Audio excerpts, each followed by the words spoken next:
Bienvenidos.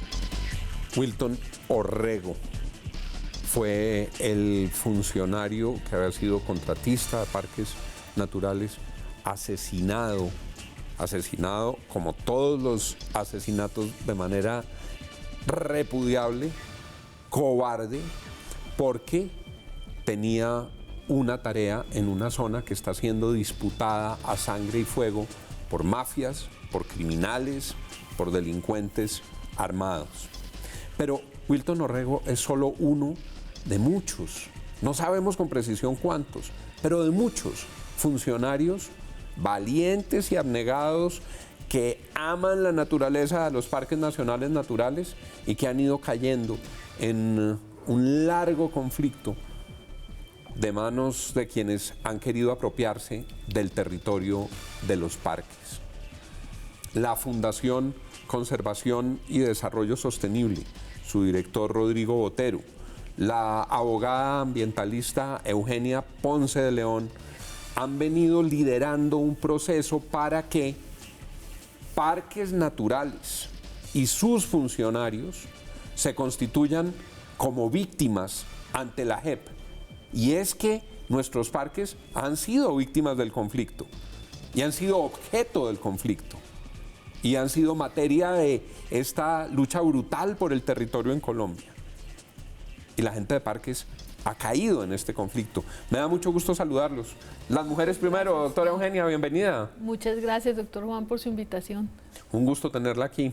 No, muchas gracias. Doctor Rodrigo, un gusto que estén aquí con nosotros. Un gusto, Juan. Muchísimas gracias por la invitación. ¿De dónde surge esta iniciativa y qué pretenden lograr con esto, doctora Eugenia? Pues esta iniciativa surge de un proceso liderado por la Fundación de Rodrigo Botero con la Unión Internacional para la Conservación de la Naturaleza. La UICN, exacto, muy famosa en el medio ambiente. Famosa, que él nos contará ahora con más detalle, con su comité de Holanda, su comité nacional en Holanda, que empiezan a hacer un proyecto mundial con varios países, como 6 países del mundo, en el que se empieza a analizar el tema de la naturaleza y el conflicto armado. Está el Congo, Filipinas, varios países. Y Rodrigo, que era el interlocutor en Colombia de este proceso, pues abanderó el tema de que en Colombia lo que había que analizar era justamente el tema de los parques como víctimas del conflicto y de sus funcionarios como víctimas del conflicto. Las dos alas diferentes, el territorio de Parque Nacional, que se ha considerado en sí mismo como sujeto de derecho víctima del conflicto, y los funcionarios de parques como defensores ambientales, defensores de derechos humanos, dentro de la Declaración de las Naciones Unidas de Defensores de Derechos Humanos del año 93, que incluye los defensores ambientales, para que en esa declaración y ese marco sean también incluidos los funcionarios de parques nacionales que han sido víctimas de este conflicto. Y es que es evidentemente doloroso lo que ha ocurrido. Cuando se meten al territorio de un parque nacional natural a deforestarlo los paramilitares para su actividad de narcotráfico, o las FARC para su actividad de narcotráfico, o el Clan del Golfo para su actividad de narcotráfico, o cuando las mafias madereras deciden talar árboles centenarios que hacen parte de patrimonios que son patrimonios de la humanidad. En algunos casos, los parques son víctimas y los funcionarios valientes que tratan de defender a los parques también caen como víctimas, doctor Rodrigo.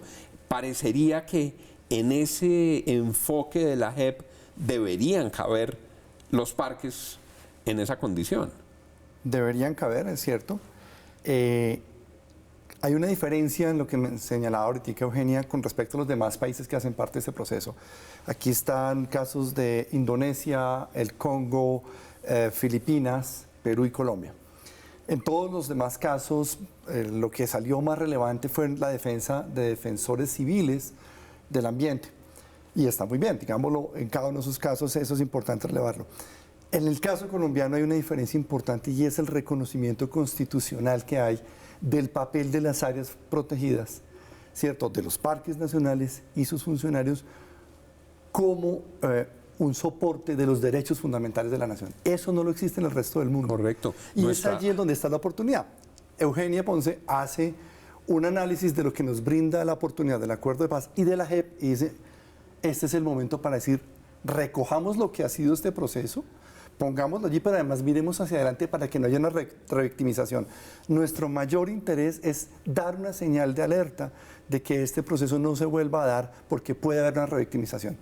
Nuestro marco constitucional, nuestra constitución del 91, tan influenciada en ese momento por la Comisión Brundtland, tan cercana luego a lo que ocurrió como desarrollo en la convención, en la Cumbre de la Tierra en Río, convierte a los parques en entidades intocables. Así es. Diríamos casi sagradas a la luz del derecho y del medio ambiente. Exactamente. Esa concepción de lo sagrado, esa que se transmite, digámoslo, en el lenguaje jurídico, en la intangibilidad. Después el reconocimiento de la sacralidad del territorio, ojo, con lo que son los pueblos indígenas. Allí hay una relación intrínseca entre esa sacralidad, la territorialidad indígena, que es uno de los pasos previos a, digámoslo, al estudio que desarrolló Eugenia, en donde decimos, óigame, efectivamente en la Constitución se declara esto. Fuera de eso, para el tema indígena se pone de presente cómo el territorio es víctima, es sujeto también de derecho, y adicionalmente viene el aspecto de que hay una mirada que ya no es antropocéntrica, sino ecocéntrica, sobre la cual empezamos a virar, y de allí es en donde la sentencia última de la Corte dice Amazonia sujeto de derechos. Claro. Eso no lo hemos visto para el principio del proyecto, pero obviamente cae a darnos una fortaleza importantísima del por qué vamos en este proceso. Le pregunto a la doctora Eugenia, en esa línea, el fallo sobre la Amazonia venía también con un antecedente en el fallo sobre el río. El derecho colombiano está reconociendo sujetos de derecho en los ríos, en la Amazonia, y los parques con mayor razón deberían serlo. Y ya hay el antecedente jurisprudencial. Claro, estamos partiendo de esos antecedentes jurisprudenciales importantes que son, primero el del río Atrato y sus afluentes, la Amazonía, que es el 46% del territorio nacional, Juan. O sea, lo que tienen que entender la gente es que no estamos locos y estamos trayendo de los cabellos una idea, sino que ya la mitad de Colombia está declarado sujeto de derecho, porque al declarar la Amazonía sujeto de derecho no declaramos el nombre de la Amazonía, declaramos el bioma amazónico con su contenido, incluyendo todos los parques nacionales que están en el interior de la Amazonía. Y después el Tribunal de Boyacá declaró el páramo de Pisba, que es parque nacional también, lo declaró sujeto de derecho. Entonces ya todos los parques de la Amazonía, que es un porcentaje altísimo del porcentaje total de áreas protegidas del país, más el páramo de Pisba, son declarados sujetos de derecho. ¿Por qué los parques de la Amazonía y Pisba y no los demás, si todos tienen la misma protección constitucional, la misma protección legal, la misma importancia por sus valores excepcionales para el patrimonio natural de la nación?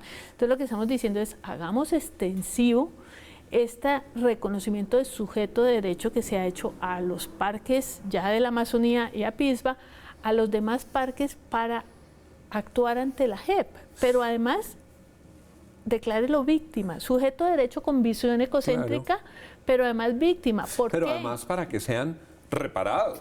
Claro, para que haya la posibilidad de reparación y no repetición. Y de sanción. Y no exacto, repetición. que es lo que dice la JEP. Pero mira que también el antecedente de víctima, Juan, que esto es importantísimo, es que ya el decreto ley 4633 de 2011, que es el que regula el tema es como la ley de víctimas de los grupos indígenas, declaró el territorio víctima para los grupos indígenas por su relación indisoluble y consubstancial con la supervivencia de los grupos étnicos. Más de la mitad del sistema de parques nacionales está superpuesto con territorios de grupos indígenas. Así que tenemos más de la mitad del territorio nacional declarado sujeto de derechos por las Cortes y tenemos más de la mitad de los parques nacionales declarados territorio víctima por la normatividad indígena donde hay traslape.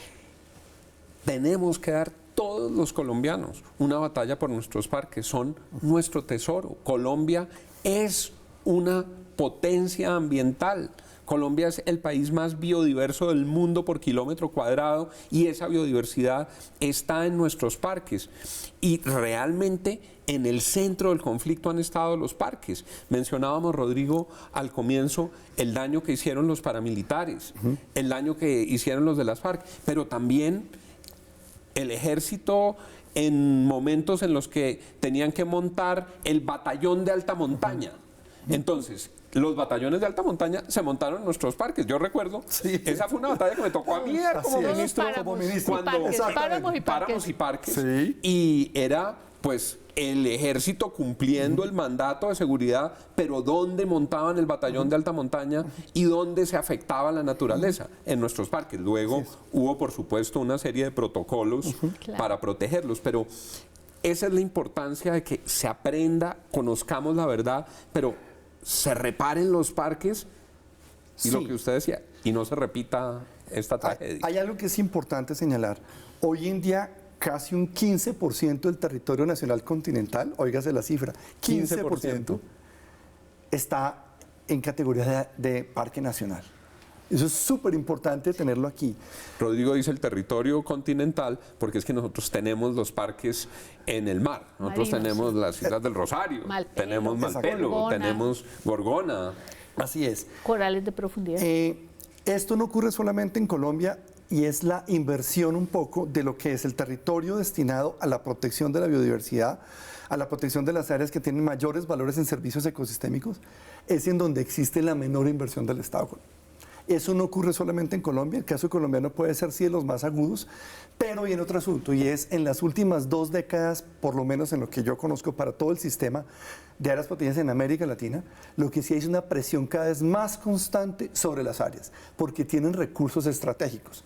Y recursos estratégicos que van desde los minerales, ¿cierto? Son sitios estratégicos para la movilización, armas, drogas, ojo, trata de personas, ¿sí? Claro. Hay de todo, hay ubicación de pistas, son sitios de pertrecho, sitios de movilidad y además constituyen también fuente hoy en día de sitios que tienen expectativas para procesos de apropiación de tierras. Esto se viene dando y en Colombia tenemos un estudio sobre ello.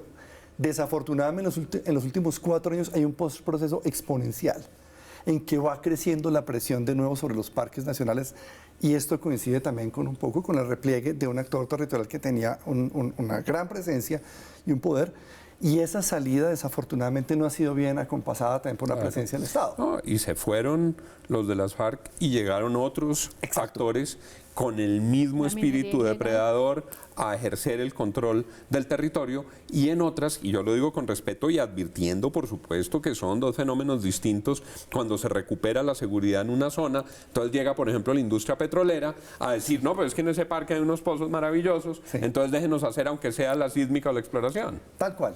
Ese es el punto, o sea, hay un aumento tanto de las actividades ilegales, pero también de la presión extractiva y de la presión de tierras que se está dando en las áreas protegidas. Extractiva de agentes legales y de agentes ilegales. Exacto. ¿Cuál es el paso siguiente? ¿Qué sigue? Pues mira, lo que hacemos en el estudio es abrir una serie de opciones, de oportunidades que nos da la JEP, el proceso de paz y la JEP, para hacer visible todos los daños ocurridos en los parques nacionales durante el conflicto armado, tanto a las áreas como a los funcionarios. Y ver cómo hacemos esto ante la Comisión de la Verdad muy visible, cómo participamos en las audiencias, tanto territoriales como temáticas, como en los informes, cómo queda esto documentado en el informe de la Comisión de la Verdad, que es extrajudicial, pero también cómo llevamos unos 2 casos emblemáticos a la JEP, para que haya un fallo, una sanción y una reparación. ¿Qué esperamos que ocurra? Me dicen los productores deplorablemente.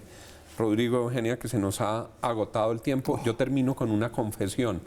Cuando oí sobre esta iniciativa y sobre este esfuerzo, me dieron ganas de aplaudir, porque nosotros estamos reclamando por la verdad, por ejemplo, en materia de víctimas de violaciones, la verdad sexual del conflicto, la verdad económica del conflicto, la verdad frente al tráfico de armas, la verdad frente a la vida, la verdad frente a los secuestrados, la verdad frente al medio ambiente, la verdad frente a nuestros parques, la reparación frente a nuestros parques y la no repetición de estos hechos en nuestros parques deben ser hoy un propósito de todos los colombianos para proteger estas riquezas. Muchas gracias, doctor Rodrigo, muchas gracias, doctora Eugenia, y a ustedes, muchas gracias por estar con nosotros. No olviden, nuestros parques nacionales naturales son nuestro gran tesoro colectivo. Sigan con Red, más noticias. Gracias por estar con nosotros.